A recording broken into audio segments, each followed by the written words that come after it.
You are the right hand. You are the strategist. You oversee the labs. You realize the money isn't in marijuana or cocaine anymore. The money is in the white powder that looks like flour fentanyl. It is cheap to make. It kills the customers, but there are always more customers. You handle the money laundering. You use front companies in Panama. You use shell corporations in Delaware. You use cryptocurrency tumblers. You have a net worth of $80 million.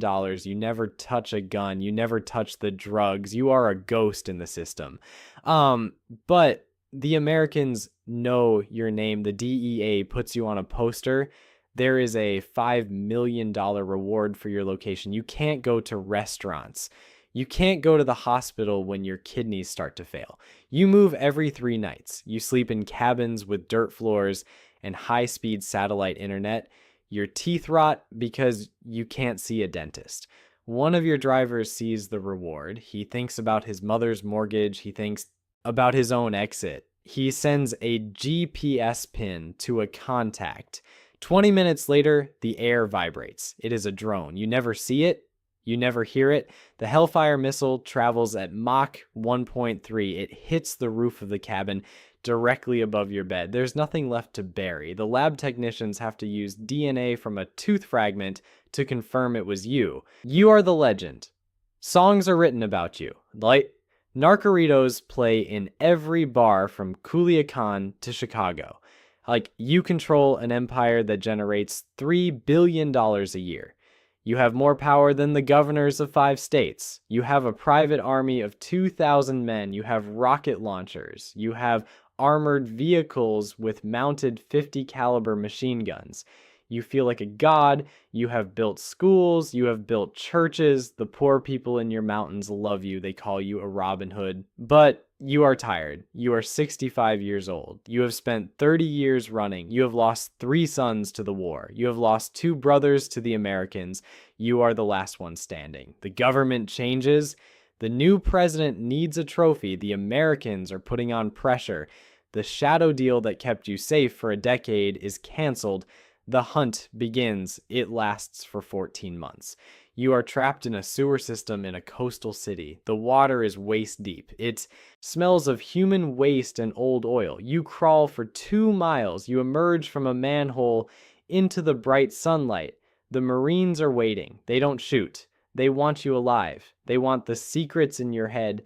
They want to parade you in front of the cameras. You are extradited. You sit in a small plane. You look out the window at the mountains you once ruled. You realize you will never see the sun again. You are in Florence, Colorado. The facility is called ADX. It is the Alcatraz of the Rockies. Your room is 7 feet by 12 feet.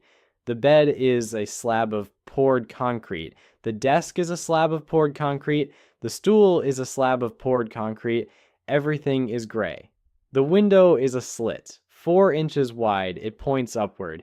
You can see a patch of blue sky, but you can never see the ground. You spend 23 hours a night in this room. 1 hour a day, you are taken to a kennel. It is a concrete cage where you can walk in circles. You never see another inmate. You never hear another human voice except for the guards. The guards don't use your name, they use your register number. The food comes through a slot in the steel door. It is lukewarm, it is bland.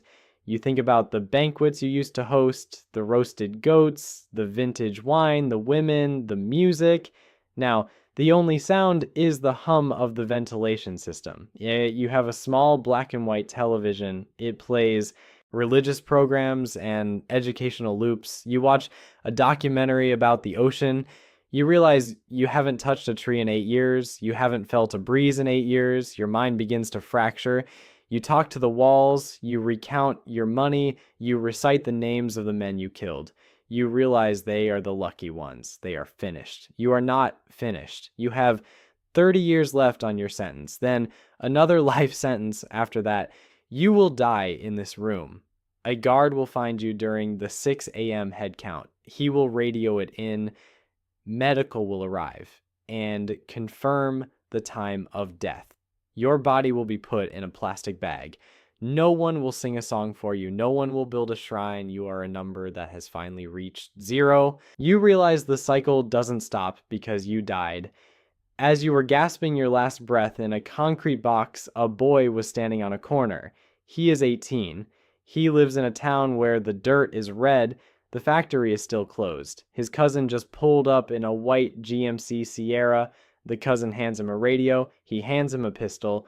The boy looks at the gold chain. He looks at the truck. He thinks he is going to be the one who makes it. He thinks he is different. He thinks he is the exception. He isn't.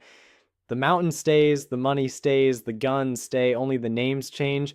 The end is always the same: a plastic chair, a lie drum, a drone strike, or a concrete cell.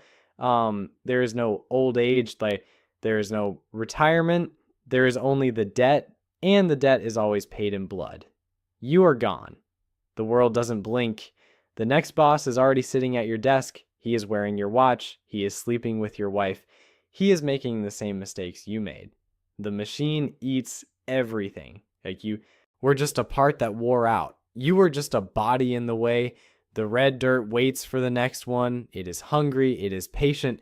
It never stays empty for long. You are 18. You live in a town where the dirt is red and the jobs are gone. The factory closed 3 years ago. Your cousin drives a white GMC Sierra. He wears a gold chain that weighs more than your childhood dog. He hands you a radio. He hands you a pistol with a scratched serial number. Your job is to sit on a plastic chair at the entrance of the village. You report every car that passes: green sedan, local plate, 2 occupants, black SUV, unknown plate, moving fast. You earn $400 a week. That is more than your father made in a month at the mill. You feel important. You feel like you have a future. The sun is hot. The dust gets in your lungs. You think you are part of an army. You think you are untouchable. 6 months later, a rival group wants your corner. They arrive at 3 a.m. They don't use radios. They use fragmentation grenades. You die in the plastic chair. Your body stays in the dirt for 2 days because the police are afraid to move it. You are a statistic on page 6 of the local paper. Your cousin doesn't come to the funeral. You survived the corner. You showed you can pull a trigger without closing your eyes. Now you travel in the back of trucks. You wear a tactical vest you bought online. You carry an AK-47 with a drum magazine. You are sent to a city you've never seen. You are told a person is a problem. You find the person at a taco stand. You fire 30 rounds in 4 seconds. You don't just kill the target, you kill the cook. You kill a woman waiting for her order. You drive away fast. Your heart beats at 140 beats per minute. You go to a safe house and drink tequila.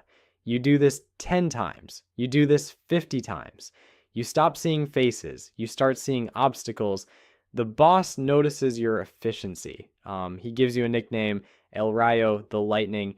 You get a house with a pool. You get a girlfriend who likes your money but fears your eyes. One night, you are sleeping. You don't hear the window break. You don't hear the footsteps. These are not rivals. These are the special forces. They don't want to arrest you. They want to send a message. You reach for the gun under your pillow. 3 rounds hit your chest before your hand touches the grip. The bleach white tiles of your bedroom turn red. You die in your underwear.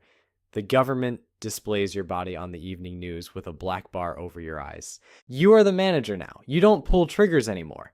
You manage the logistics of a 300-mile stretch of border. You own the police chief. You pay him $15,000 every Monday. You own the mayor. You own the local customs agents. You decide which trucks pass and which trucks are seized to make the government look effective. You spend your days on 3 different encrypted phones. One for the suppliers in the south, one for the distributors in the north, one for your family. You have 5 children by 3 different women. You pay for their private schools and their vacations to Paris. They think you are a legitimate businessman. They think you export avocados or steel.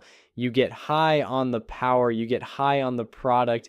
You start making mistakes. You stop paying the taxes to the man above you. You think you are the man. You think the plaza is your kingdom. The man above you hears about your new private jet. He hears about your arrogance. He calls a meeting at a ranch. You bring 4 bodyguards. He has 40. Your bodyguards are disarmed at the gate. You sit down for dinner. The soup is cold. He looks at you and sighs. He doesn't yell. He walks out of the room.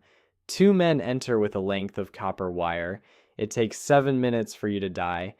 They put your body in a 55-gallon drum of lye. 24 hours later, you are a liquid. They pour you into a drainage ditch. You have no grave. You have no record. You simply cease to exist.